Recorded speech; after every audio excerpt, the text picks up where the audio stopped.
Deuxième partie du Journal Afrique, nous revenons sur l'annonce de la libération de Laurent Gbagbo et de Charles Blé Goudé. Place à l'invité du MAG.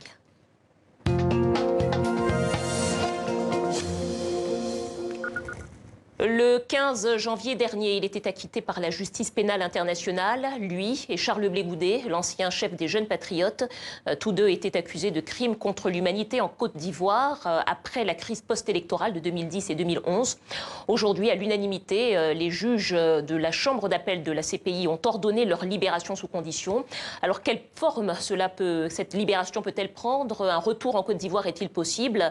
Mais aussi, quel visage pour la justice pénale internationale après cette décision? Pour en parler, nous sommes avec François Mattei, auteur de Libre pour la vérité et la justice, un livre d'entretien avec Laurent Gbagbo. Bonsoir. Bonsoir. Bienvenue au Journal Afrique.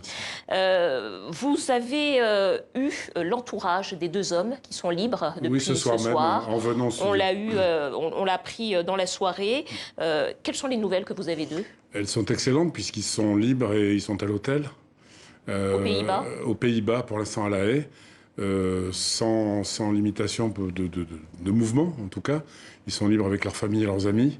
Avant d'être transférés, en tout cas pour Gbagbo, certainement ailleurs, et probablement à Bruxelles. Mais en tout cas, ils sont libres de leur mouvement aujourd'hui, à l'heure où on parle.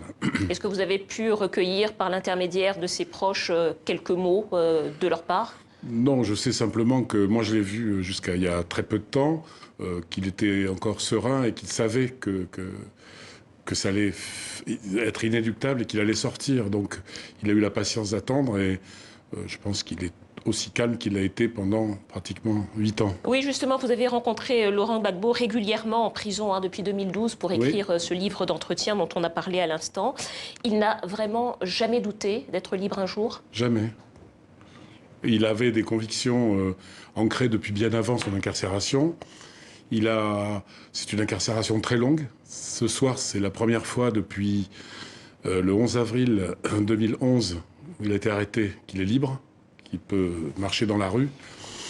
Et ce sont des procédures terriblement longues et d'ailleurs excessivement longues et trop longues parce que... On va y revenir, en effet, oui.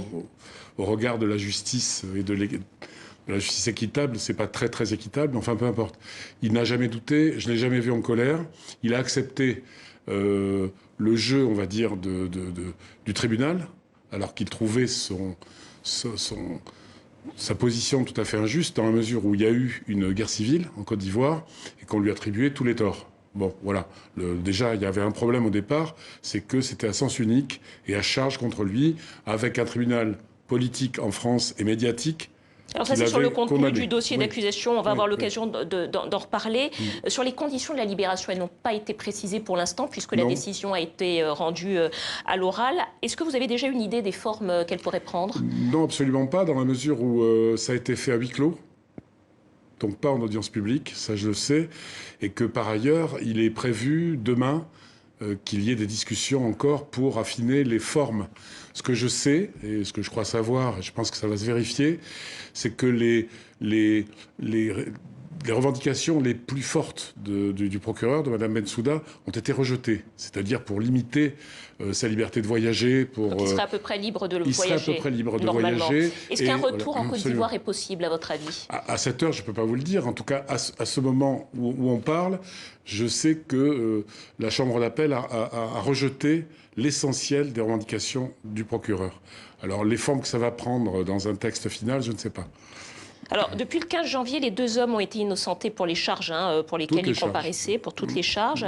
Ils n'ont été libérés qu'aujourd'hui, 15 jours après leur acquittement. En quelques mots, est-ce que vous comprenez pourquoi est-ce que ça a été aussi long? Vous en parliez justement. Oui, c'est aux yeux de n'importe quelle forme de droit, qu'ils soient anglo-saxons, latins, ou c'est un déni de justice. Un acquitté doit sortir de prison. Comment l'expliquer?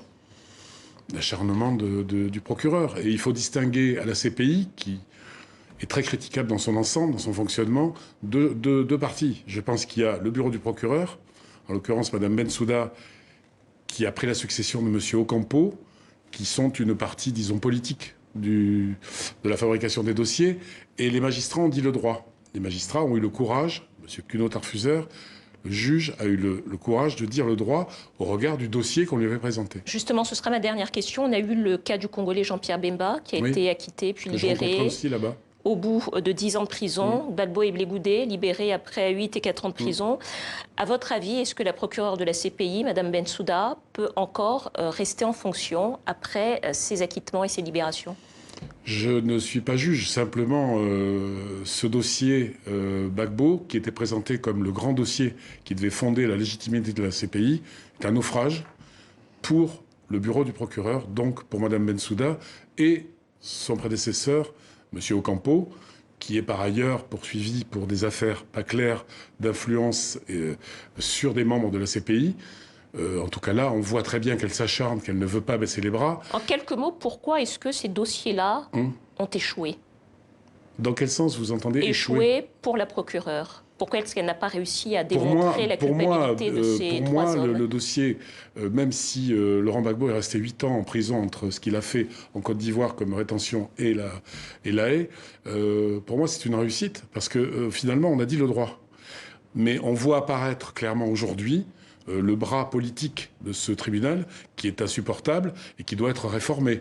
Alors Mme Bensouda, son sort, je pense, va être difficile à assumer par la suite. Très difficile. Merci à vous. François Mattei, auteur de Libre pour la vérité et la justice, livre d'entretien avec Laurent Gbagbo. Merci d'être venu sur le plateau du Journal Afrique.